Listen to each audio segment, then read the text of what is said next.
પણ જીવન જીવવાની વાતો છે ને આજ સાંભળવા ક્યાંય મળતી નથી સાહેબ. વિજ્ઞાને બહુ વિકાસ કર્યો છે, વિજ્ઞાને બહુ વિકાસ કર્યો છે મિત્રો, કે રૂપિયા વધી ગયા તો બેંકમાં મૂકી શકો, દાગીના વધી ગયા તો ખાના ખોલાવીને જમા કરાવી શકો, પણ વાત મૂકવાના ઠેકાણા નથી અટાણે ક્યાંય.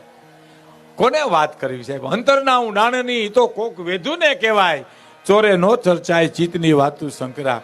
અને કોઈ પણ માણસનું આંસુનું ટીપું તમે ડોક્ટરને દો તો કહી દે કે 70% ક્ષારનો ભાગ છે, ખારાશનો ભાગ છે. પણ દુનિયાભરના ડોક્ટરોને ભેળા કરીને એટલું પૂછો કે સાહેબ આ આંસુ સુખનું છે કે દુઃખનું છે, એ તો કહી દો. વિજ્ઞાન નાનું પડશે સાહેબ. ત્યાં મેઘાણીની દુલા કાગની હેમુ ગઢવીની જરૂર પડશે. અને કોઈ પણ માણસનું લોહીનું ટીપું તમે ડોક્ટરને દઈ દો તો ગ્રુપ કરી દે કે આ એ ગ્રુપ છે, ઓ ગ્રુપ છે.